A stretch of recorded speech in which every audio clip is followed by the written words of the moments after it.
Oh, man. Hey, Old Man on the Mat crew. This is Tony Jones coming at you with another great episode of Old Man on the Mat. Guys, as I always say, every day we take a breath is a good day, right? But thank you so much for all the love and support you've been giving us on all the social media out there. And I encourage you guys to like, share, comment. We're everywhere. Wherever you can get your podcast, we're there. Apple's, Spotify, YouTube's, all these other places. And I really appreciate all the comments I've been getting, guys, and it's showing a lot of love. But keep them coming. Let me know if you like what we're doing or if we're doing a great job or if you don't like what we're doing. You know, all that fun stuff. And I appreciate you hitting all our merch on our websites. The merch is getting low. I appreciate you. The website is oldmanonthemat.com. We do have rash guards now, but hey, jump on them, man. They're going hot. But appreciate you. But guys, today's episode, I'm going to call the guy Superman. All right. And I tell you, once you hear his story, you're gonna say, yep, he's Superman. So I like that. Guys, this guy, he's a blue belt in Brazilian Jiu-Jitsu out there at Gracie in Tampa, Florida. He's a business owner. He owns Pop Shadow and decals and wraps out there in Tampa area. But listen up. Listen to this man's story. He's what this is all about. Our podcast is about bringing guys together or men and women together. Not the youngest people, but not the oldest people. Whatever we're doing out there, as long as we're off the couch and trying to move and staying active. And this is one of those guys. So with that, let's welcome Steve Palella. How you doing, brother? Good. How are you? Thank you for having me on. Hey, man, still alive. I appreciate you taking the time to do it because looking at all the stuff that you do, my brother, when do you sleep? Well, I go to bed early, but I'm up early too. I'm 3 to 5 o'clock in the mornings when I wake up. Oh, my gosh, man. What time do you go to bed? Between 9 and 10. Oh, my gosh. That's awesome, man. Whoa. Does your wife, she get up early with you? Is she like an early night, what's called that? What call it, night owl or early bird too? No, we are complete opposites. She doesn't go to sleep until 2 to 3 in the morning. Holy cow! So you like a high five and passing off each other in the middle of the night? Right. Oh man! But listen here, I'm telling you, I joke a little bit about you being a Superman, but I really just looking at some of the stuff you've done, and I hope you can elaborate on a lot of this. And we're just going to jump in this, man. So, have you been in martial arts your whole life, or is it just something you picked up later on? No, I didn't start until I started out in Taekwondo. And then in February of 2018 is when I started Jiu-Jitsu. Okay. So I've been at it a very, very short time. Yeah. And I never would have even started any martial arts if I didn't have an accident. So I raced motorcycles most of my adult life from 1990 until 2017. And that's how I met my wife. And in 2017, June 10th, actually, I had the big one, that everybody dreads. Uh-oh. And I pretty much died on the racetrack. What? You had a heart attack on a racetrack? No. A big accident? A big accident. I was, it's road course, so road bikes. Oh, okay, gotcha, yeah. Like they do, Daytona, Laguna Seca, Road Atlanta, Road America, stuff like that. Holy cow, man. I crashed. I was sliding along, minding my own business, not hurting anybody. And the guy behind me literally had nowhere to go. And he hit me in the head with his motorcycle. What? So that wasn't bad enough. As I took a shot in the head with the motorcycle, he crashed. And as we're tumbling, his motorcycle and him, they tumbled with me and just beat the hell out of me. Wow. So I had a broken neck in a few spots and severe head trauma, bleeding on the brain. I ended up with, my C5 and C6 are still they're not in the proper order, but they're secure. So as a result, though, I had spinal cord damage and I still have Brown-Séquard syndrome.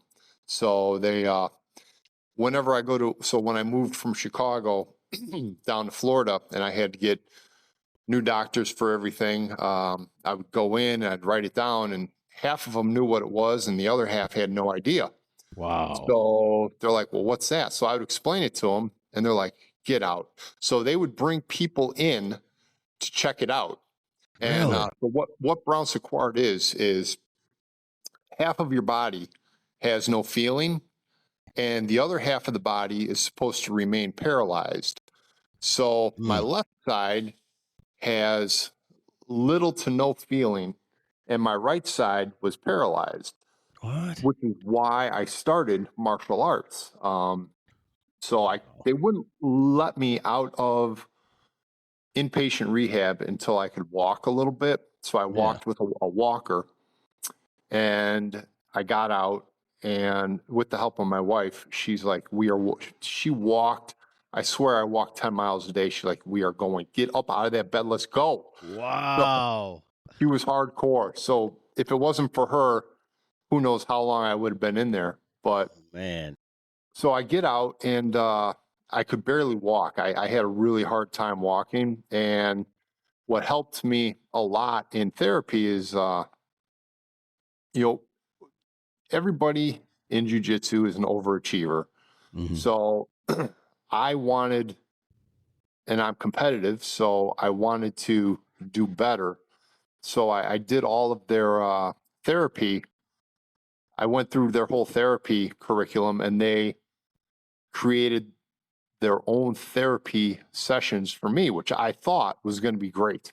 Yeah. A little did I know, within the first 5 minutes of my next therapy session, I wanted to die.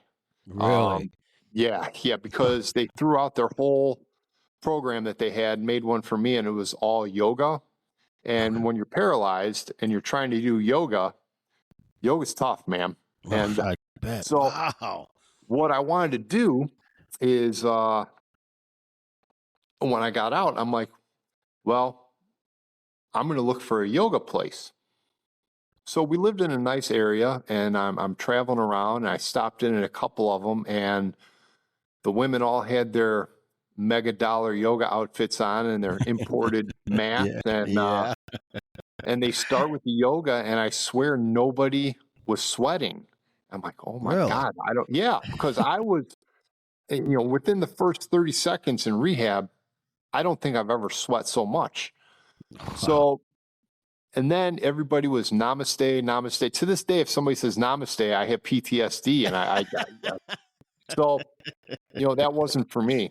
Gotcha. So that's how I was driving home one day, and I drove past a Taekwondo place. I go, I'm just going to swing in there. So I drove in there, and I signed up without knowing anything, never did it, never anything. My instructor was awesome. He's still a friend to this day. That's cool. And he helped me be able to walk and move my legs and do a lot better. So, man. Man, You I think the could martial arts was just the movements that help you? You know what I mean? Or yeah, it was the movements, and it was building strength in the legs. Okay. Because remember, my right side is literally still to this day half the strength of my left side. Wow. So, and that's after working it. Back then, it was like it was pathetic. Is what it was. Oh my gosh, man! Wow. So how long were you in Taekwondo? I wasn't in it that long. I was in it for let's say a year, and Okay. I was just shy of a black belt. Okay. Wow. But that so I was working in the city in Chicago at the time. Okay. And I was driving home, and every day I drove home, there was this homeless guy, allegedly homeless, that he was asking for money. And every day for months, I say, bro, I don't have anything, nothing, because I don't carry any cash at all. Right. Smart. In Chicago, very smart. And I don't know if you're familiar with head injuries at all, but people with head injuries tend to have little to no filters. And yes, then in the hospital, they're angry, they're zero filters, and progressively it gets better and better. But for a long time, there's no filters at all. So Okay. I had a bad day, and I had very little filters at that time. And the guy asked me for money, and I kind of flipped out. And he said, "Well, how about I just pop you a couple times?" And so I jumped out of the van, and he pulled out a gun, and I go, "Well, you better make your first shot count, because that's all you're getting." Holy And cow. he didn't do anything, and I got in my van and I drove home. But I thought, I can't run. Still to this day, Yeah. I can't run. Wow. And I said, well, I can't kick, even though almost a black belt. My kicks are pathetic. I need to Wow. do something because, I'd be in big trouble. Right? No joke. So Wow. that's how I started jiu-jitsu. Oh man. That's wait a minute. So this guy, well, I guess we're calling you Superman. So the guy pulled a gun and you jumped out of the van on him and confronted him, huh? Yeah, yeah. Wow. Was that one of the brightest things you ever done or the least brightest things you've ever I, done? I don't know, man. I've had a lot of situations like that, Really? yeah, you just don't think about it. It's just something that you do. So Yeah. it's, Holy cow. yeah. That's awesome, man. Hey, listen, you know what's going on. Wow. So when you walked into Brazilian Jiu-Jitsu, did you watch a class first or did you know something about it? You were just like, "Oh, I know what this is all about. I'm going to try it out." No, right? And he Yeah. says it was side control. He was going over side control, Yeah. and I didn't even know what side control was. And he went over the drill. He's like, okay, on three. And then so everybody claps, and you partner up, and I'm looking around and there's no partners, man. And I'm like, the only person left is a girl. And I'm like, oh, great. I'm going to be that guy. That guy So, that beats up on women. yeah. So in my head, I'm thinking to myself, all right, you're going to have to go easy. You don't want to Yeah. hurt her and look like an ass. All right. So I was on the bottom, and she was inside control. And, you start, and within 10 seconds, the world was closing in on me, and I had to tap. Oh Right. my gosh. So I'm Wow. like, okay. Now I'm mad at myself, right? Right. Because I thought that I was going too easy. I'm like, okay, I'm gonna have to try a little harder, because that was way too easy for her. I don't want her to build self-confidence too quick, Right. Right. So the second time, and I don't know, for people who've never done jujitsu, you tell them, 10 seconds, but after 10 seconds, and you're almost unconscious, you're a little winded. You're a lot So, winded.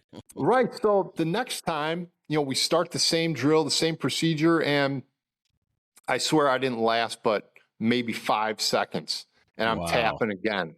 And Wow. now in my head, I was pissed. I'm like, all right, it is on. It is on. I am going full bore. There's no way she's pulling that shit again. And so we did it again, and almost instantaneously, I was almost unconscious. Holy cow. Then I find out, and she's a good friend of mine now too, Mel. I find out she's also a police officer, and she's been doing it like 2 years. So she von flued me Oh, and had her, yeah. she had her shoulder right in my neck, and I had no idea what to do. I didn't know What was anything. going on? Right.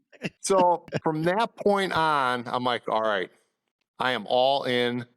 I don't know anything. I'm not going to open my mouth. So that was how it all started. Wow. So it was a rude awakening. You get on the mat with a woman, right? She beat my ass. She beat my ass. Yeah, it was very humbling. Oh yeah. I see a lot of those. I won't say a lot. I see a few guys come in and you see the look in their face when they have to, roll with some of the ladies, and it's almost disappointment. Like, I'm just gonna smash this girl. What am I gonna get out of this? And next thing you know, every time those dudes are tapping. These girls are no Yeah. joke, man. No joke.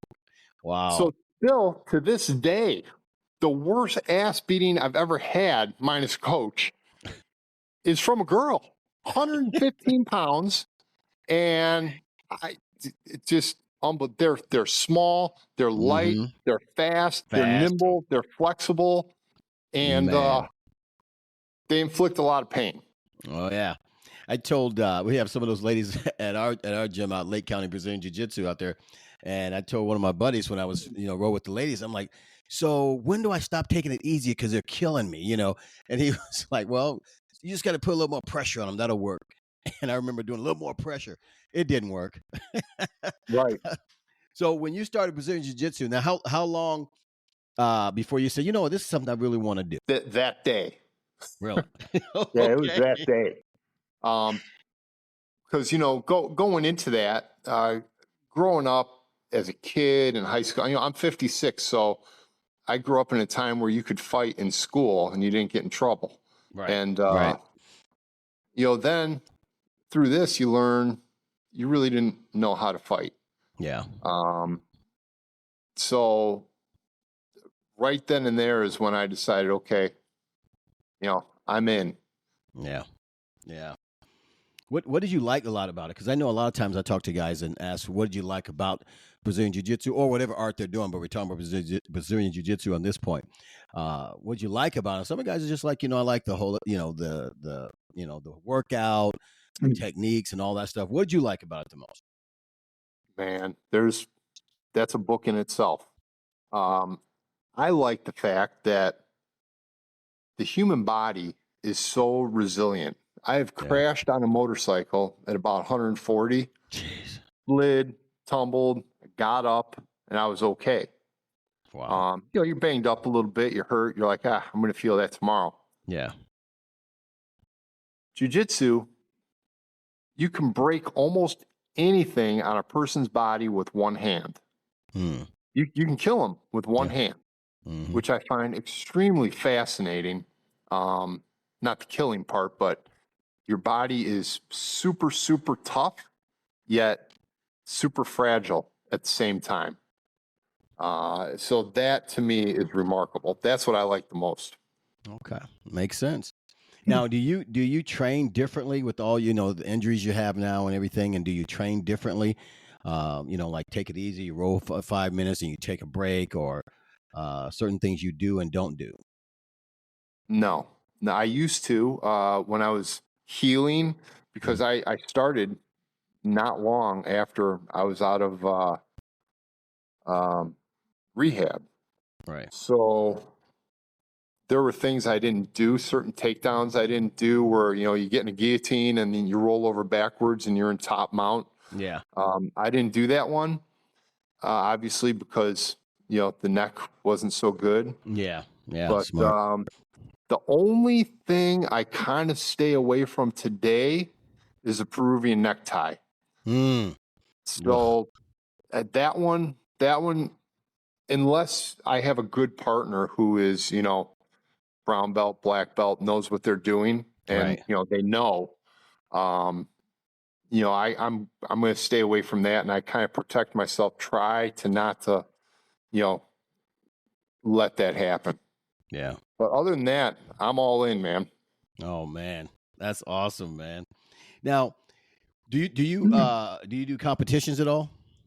No, I've been trying to heal up, and every time there's a competition I want to do, something happens that I have to go in for surgery, and I have not been able to do any competitions yet. I would like to. Okay. Because I've competed most of my life in racing, and I miss it. Yeah, I bet you do, man. With that high adrenaline and that competitive mindset, that's got to be killing you a little bit. Yes. Well, let me dig a little deeper here, because I know your story is so fascinating. The things that you've gone through. When you had that accident, did your mind, when you come to and you figure out all the stuff that's going on, did you ever have that, crap, this is it, I'm not going to be able to, do anything anymore, I'm be stuck in a bed or whatever like that? Did you have that defeatist mindset or anything like that? Tony, I'm going to be honest with you. I have the almost entire year of 2017, I have no memory. So Wow. I joke around with everybody all the time. I said, it's the best crash I've ever had, because I don't remember anything. So I don't remember the ICU. I don't remember rehab, outpatient, inpatient. I don't remember any of it. Holy cow. Wow. And but I'm assuming that's normal for a head injury of that magnitude. There's so I've done a lot of research and a lot of reading, and there's a lot of different types of head injuries, and so that is one of the symptoms. Yes. Okay. Wow. Man, but going through that, and you were saying about your wife, how she was pushing you so hard to get up. She wasn't going to let you just stay in bed or stay laying around. That's a very good woman, man. Listen, my wife is an animal. She, like I said, I met her racing, and she saved my life. We talked about this the other day. She has literally saved my life 3 times in the last 10 years. What? So we were, I was, and I don't remember this. This is just the stories that I've heard. Yeah. I was in ICU, and remember I told you head injury people are angry and violent. Yes. And I was unconscious for a few days, and when I came to, I was pissed off. I tore my IVs out. I was intubated. I tore the tube out of my throat, and I started tearing off my neck brace. And short version is she untied her shoelaces, took her shoelaces out, and tied my neck brace around my neck with her shoelaces because it's only held on with Velcro. Yeah. And the nurses came in and they had a fit saying, "You can't do that." And they said, she said, "Well, listen, he would be dead if I didn't, because, spinal cord would be severed." Right. So short version, I was able to keep the shoelaces around my neck. Oh man. She's a spitfire, man. Holy Yeah. cow. Wow. What was the other? What was it? You said 3 things that she did. 3 times she saved your life. Yep. Another time, this is after my accident, we were in a hot tub. It was elevated, like 4 or 5 feet above, and I was sitting above that because apparently it was too hot, and I stood up and I passed out, and I was going head first to the ground, and she caught me and put me on the ground and sprayed water on me, and I woke up, but I couldn't move, and eventually I was able to recoup enough that I was able to get on my hands and knees and recover. But otherwise, I hear all the time about how people die in the bathroom, and now I know. Yeah, I'm like, total bullshit. They died in the bathroom. Give me a break. Yeah. So I can totally see it now. Oh man. So, but the third time is probably the most ironic. We moved down here in Florida, and I was feeling pretty good. Like every month, I could feel myself a little better. Yeah. And she's been pushing me to go and get a physical. I'm like, look at me. I'm great. I don't need a physical. And she's like, listen, we have insurance. Let's go. Just get it done. So I caved in, and I went to get a physical and found out that I had prostate cancer. Wow. So I'm like, great.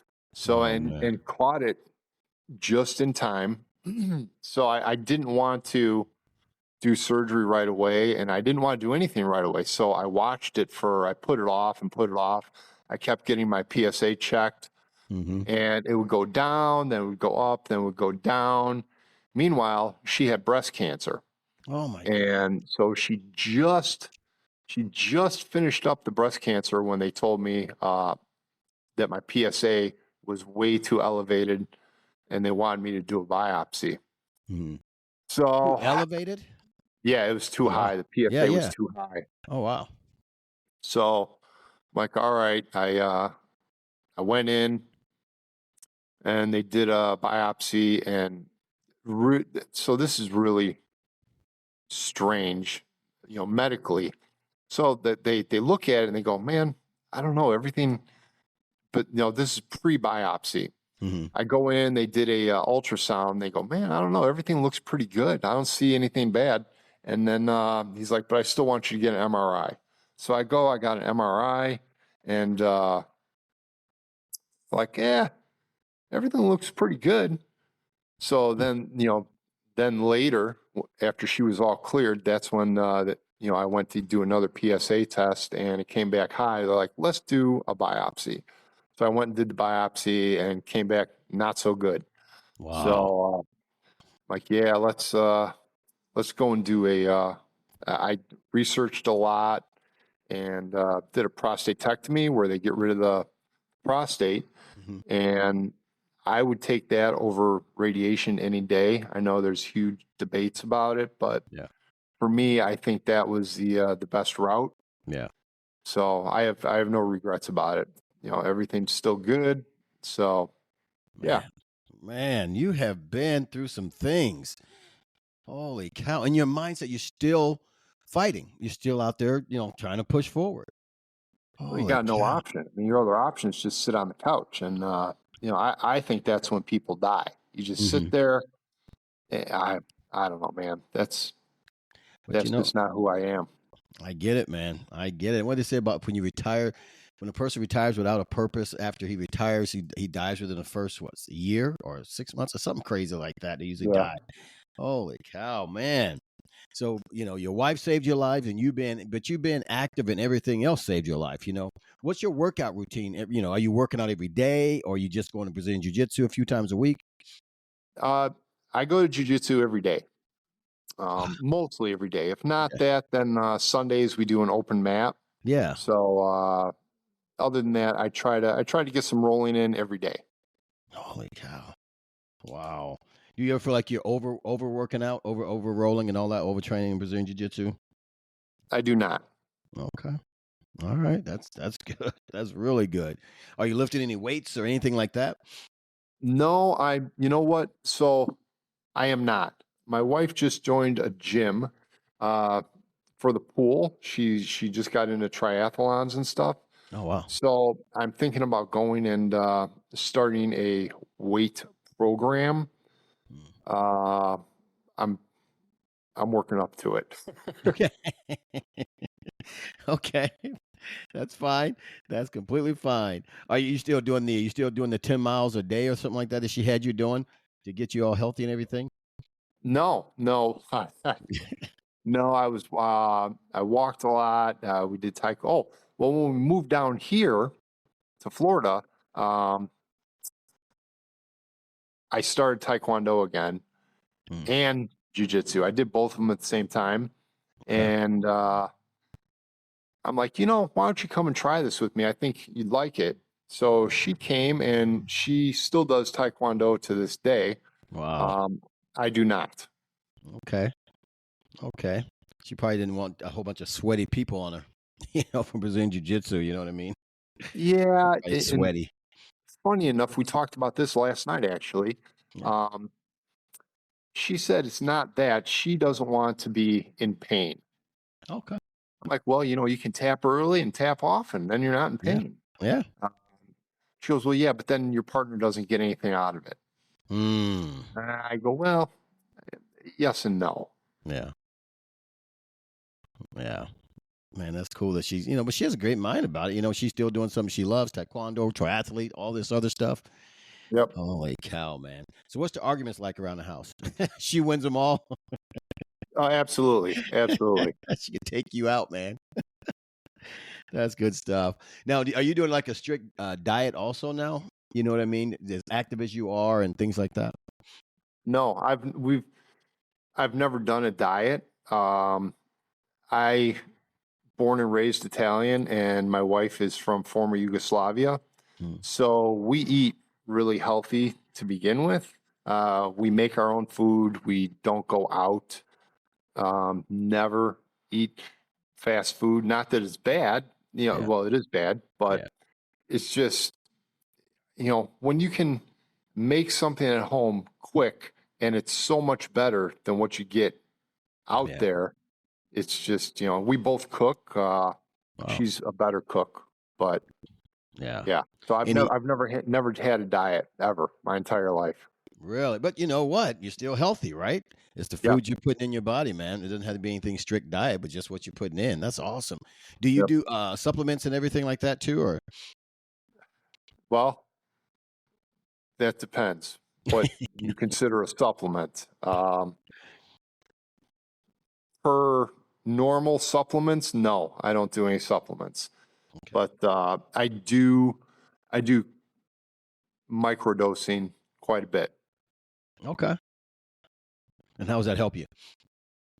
It was a turning point in my recovery. Really? I researched it for a really, really long time, like 4 years Hmm. before I actually did it. And then come to find out, there are tons of people doing it, but nobody talks about it. Okay, yeah. So I was greatly relieved to find out, some more information about it, because yeah, I didn't know a whole lot about it just reading and stuff, but Yeah. once I started, it cleared my head, so to speak. I was able to form complete sentences without stopping mid-sentence to think about what I was going to say or Wow. whose name I was going to use. So it helped that tremendously. Okay.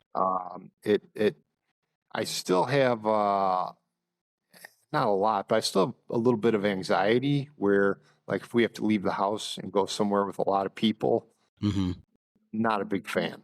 I'd Okay. rather stay at home.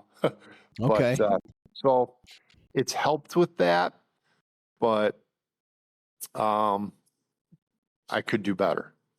Gotcha. Gotcha. Man, I mean, does it so Brazilian Jiu-Jitsu doesn't bother you with all the surrounding, or is it just a bunch of people, not the one person, in your space or anything like that? No, it's just a bunch of people. Yeah, jujitsu doesn't buy. I have no claustrophobia. Doesn't matter. So what's funny is, my left side has no feeling, which is good and bad. Okay. So if somebody goes to do a shin ride, shin on shin, in Yeah. half guard, something, Yeah. they are so confused when they don't see a look of pain on my Uh-huh. face. Uh, so I don't say anything. But so the downside is I do have a ton of nerve pain in my Oh, leg. So really? while I don't feel it, like, you can stab it, pull the hair, rip it, don't feel it. But Wow. if you put, like, let's say a finger on a certain area, or Mhm. brush the skin lightly, or go to do, let's say, a knee slice, Oof. the pain is through the roof. Really? So Holy yeah, cow. yeah. But there's nothing, that you can do about it. So, and I know it's not going to hurt. Like, you're not going to break a femur or anything. So Yeah. I learned that every person has a switch mentally that they can turn on and off when it comes Mhm. to pain. Mhm. And I just make believe it's not happening. Wow. My gosh, man. You are the official Superman, brother. That's crazy, man. You've been through so much. And the cool thing about it is you're still out. I said a few minutes ago, you're still not willing to sit on the couch and, just, I'm hurt. I've had bad injuries or whatever it is. You're not willing to sit on the couch. You're still in the game. Yeah, it's boring. There's nothing to do on the couch. Nothing. Yeah. Um, yeah, not my thing. Oh my gosh. Now, do you find that a lot of guys, because a lot of guys that know you at your gym, do they feel like, I can't go really hard on him, and I know he's got these things, and you know what I mean? Or they just still try to kill you like everybody else? Um, at, like, some newer guys, every now and then Hmm. they'll be like that. I don't want to hurt the old guy. I'm like, listen, Yeah. fucking bring it. Let's go. Let's go. What you got? And so yeah, yes. Oh man, I'm laughing because that's just so amazing. This is why we do this podcast to because I know for a fact that everyone has something that somebody can get some knowledge from. And I Sure. love these stories, and I love your story. I love all these stories because you think just talking about myself personally. there's days I don't want to go to the gym and I still do or whatever it is. But when there's somebody like you or other guys that I've interviewed that they're still out there fighting, that it takes away a lot of excuses. It really does, man. It really does. It really does. Well, We, my very first coach, who was the coach when the girl was trying to kill me in the first 30 seconds. yeah. So his name, Paul Sharp. He's with SBG, Okay. and he's kind of the same mindset. And when I came down here, I looked at a lot of different schools, and I was kind of disappointed. I was almost ready to give up because none of them were of the same mentality or mindset. And then I found Gracie Wesley Chapel. So I used to have, before anything, I was a builder, a carpenter. Okay. I've been that my whole life. And I had a God-given balance. I had great balance. I would walk, 60 feet in the air on, inch and a half. Didn't matter. Wow. All that got taken away. I have no balance now. I have a hard time walking on a curb. Really? So I was climbing a ladder, 4-foot ladder, not a tall one, and I fell. And the ladder beat my ass. Wow. And my leg was black and blue. And I walk in there, and I'm talking to the owner, Rick, and he goes, "What happened to you?" I go, "I fell off a ladder." And right away he started laughing. And that was when I knew that, this was going to be my gym. Because right. I would have laughed too. I would have done the same thing. I said, "You stupid idiot." The next thing he says, they make a spray. Yeah. Yeah, I know. Yeah. Oh man, but that's out of love. You know what I mean? Yep. It really is. And I've said this before. Guys and women are two different things when it comes to camaraderie. Girls tell each other you're pretty all day. I love that outfit. You're cute and you're delicate. Guys tell you you're ugly as hell. What the hell you doing? Right. Call each other dumbasses all day. Right. But that's a different thing, man. That's pretty cool, man.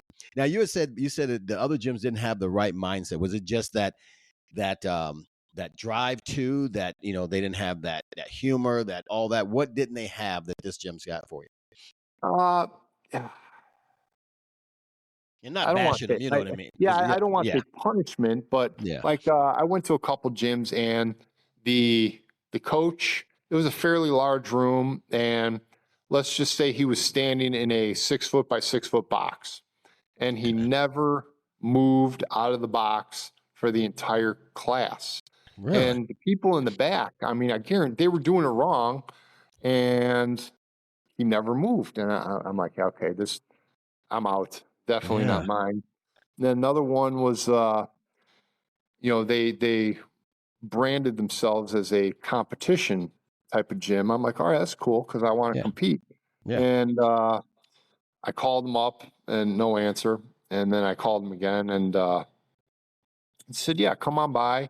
No videoing. We're a competition gym. We don't want our competition to see what we're doing.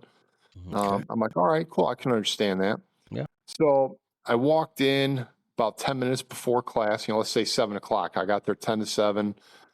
Nobody came over. Nobody introduced himself. Nobody said, hey, what's up? I just sat there and I was watching, and I'm like, you know what? I'm going to record this takedown. And, nobody cared as I recorded, and, class was over. I hung out for, a little bit. Nobody stopped by. I'm like, okay, this place not for me either. Yeah. So wow. Dedication would be what I would say. There wasn't really dedication to the students. Okay. Gotcha. So them being a competition team, you think they would have been? You know what I mean? A competition That's what I was thinking. Yeah. But that's it's for you. Some people that works for them. Some people it doesn't. You know what I mean? Everybody's different, but you found one that works for you. So you were born and raised in Illinois? Because I hear that accent, I hear Chicago accent on you, man. Yes, sir. Yep. Yeah, I hear it, man. It's that hard. I'm gonna kill everybody talking. Because I'm from Chicago too. You get that. It's like that attitude in the talking, and when you're being nice too. Yeah. Well, what part? What part? South Side, 122nd and Bishop, 12 Deuce. Oh man. Okay. Yep. Oh yeah, man. For a long time, I was over there by the ballpark around 43rd in Indiana, Yeah. and yeah, so not jujitsu related, but this is another time that in relation to the gun situation, Yeah. we were working with that was my job. We were building Section 8 housing, and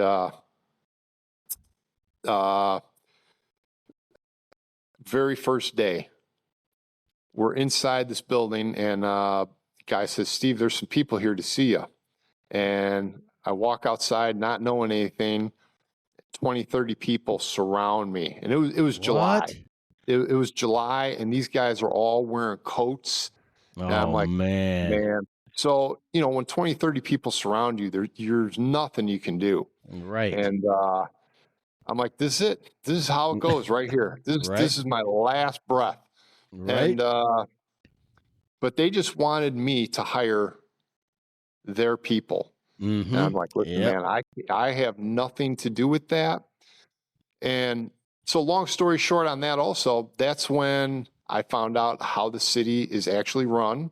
I had Yes, to have a sir. meeting every week with, I'm sure you're familiar with Dorothy Tillman. Oh my gosh. Yep.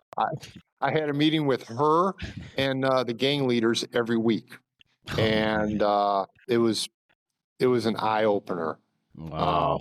So that's a whole nother book right there. Oh man. Were you over by the Cabrini Greens and everything? Is that where that was? And Yeah, I was over yeah. there also. It was, Yeah. yeah. That Robert was, Taylor Homes, all that yep, craziness. Oh, yep, geez, man. Yeah, you're right. You learned how Chicago works, man.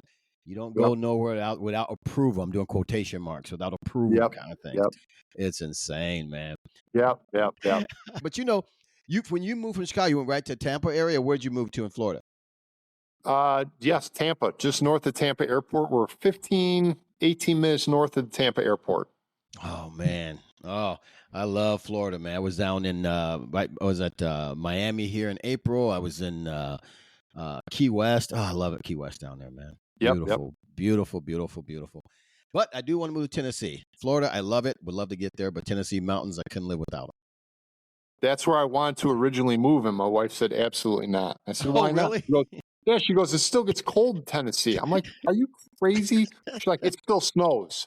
I'm like, oh my Yeah, but it's God. like So a now, day. yeah. So every year she says, 43 in Tennessee right now. You want to be in Tennessee? I'm like, all right, yeah, You're whatever. right once again, honey. Right, yep. I know, man. I'm telling you, I've had enough of this Midwest weather. I'm tired of it. But Tennessee, it gets 43. I can handle it. We're from Chicago. You know what I Yep. mean? So that's like nothing. That's shorts weather and barbecuing, brother. Right. Oh man. So what's your goal? What's your goal out there now for your fitness? I won't say I'm not talking about your healing side, but your workout side. I'd like to get a black belt before 65. Okay. That's my ultimate goal, or before I die. Being 56 now, I think that's doable. Yeah. For a normal old guy, There you go. it should be okay. Yeah, that's doable. That's very doable. As active as you are, man, brother, just stand in the fight, man. You've already won all the way, all the things already, man, but you're still moving. That's good stuff.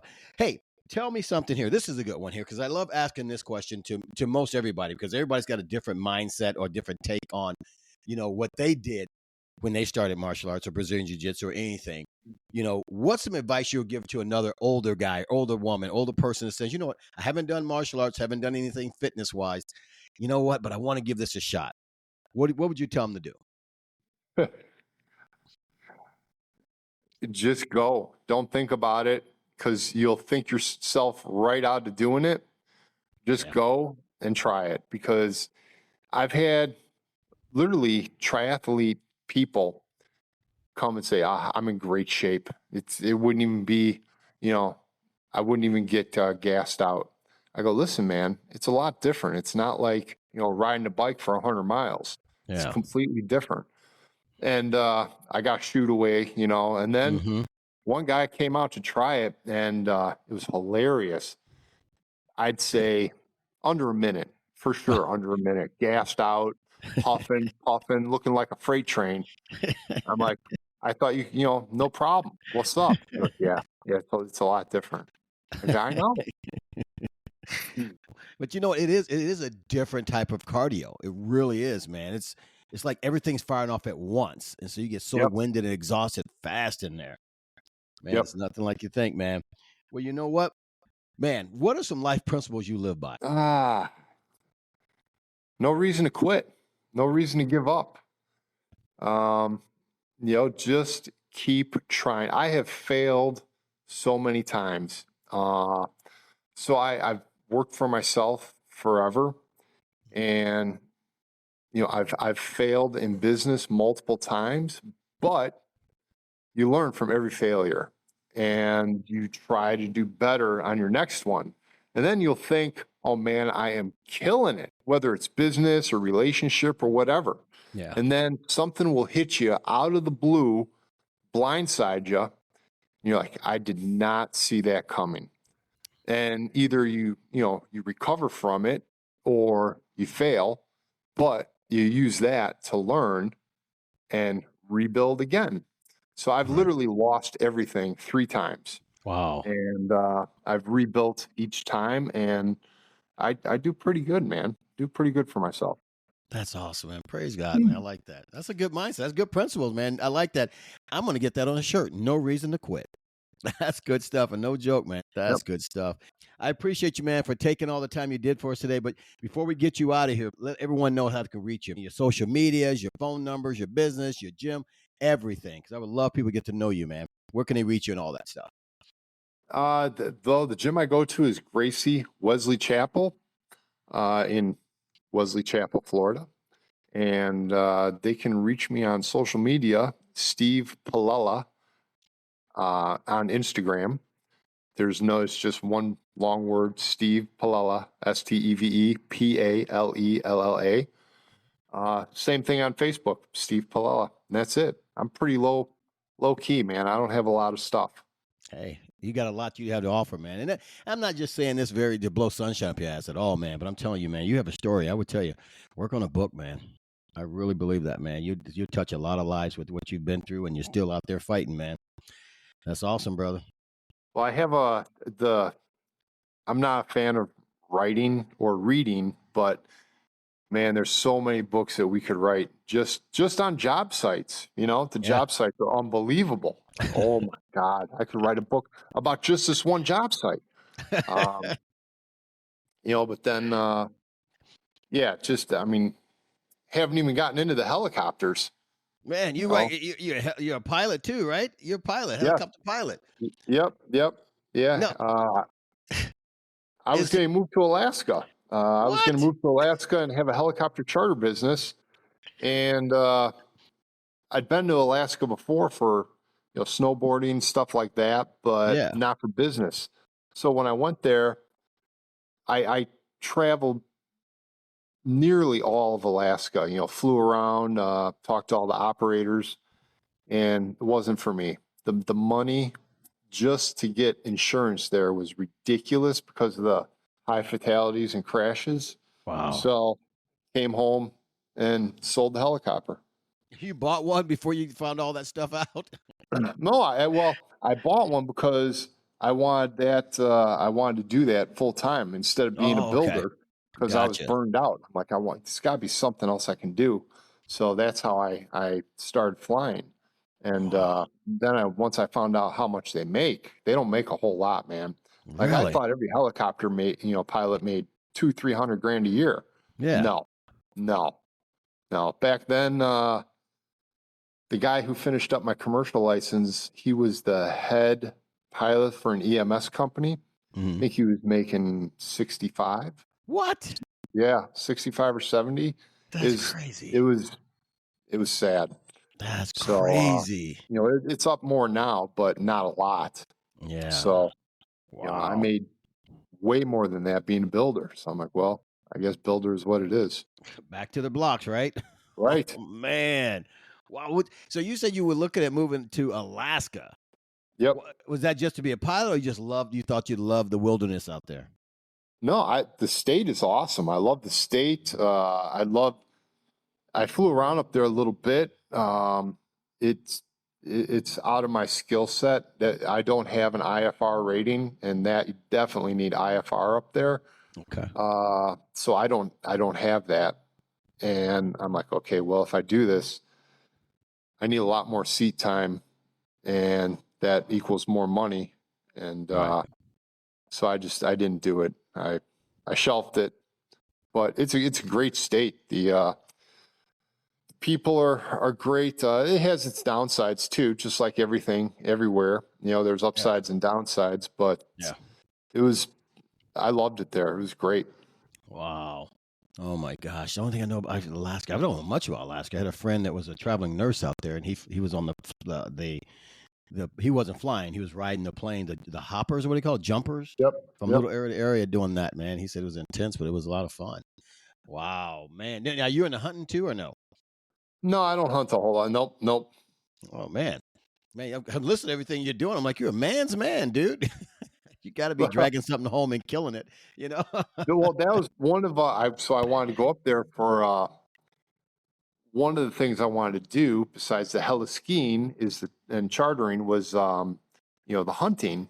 Mhm. People, let's say they get a moose or an elk or a bear, Yeah. and you're way back in the back 40. I just wanted to snatch it up with a long line, put Yeah. it inside of a Sikorsky 56 or something, and take it back. Right. But man, insurance was ridiculous. Wow. Man, no, it's so expensive to live out there.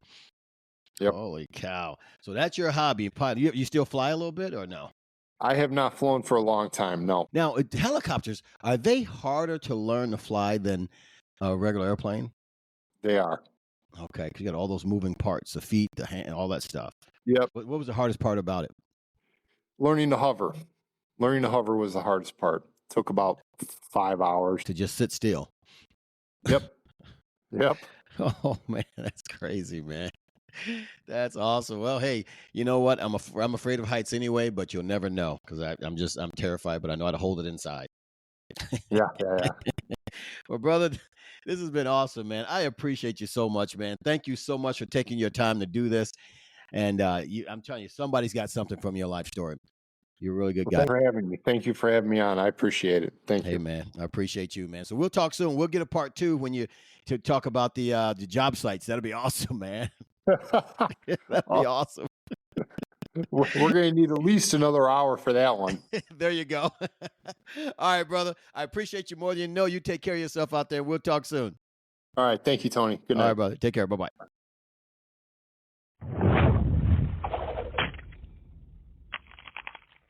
Oh, man.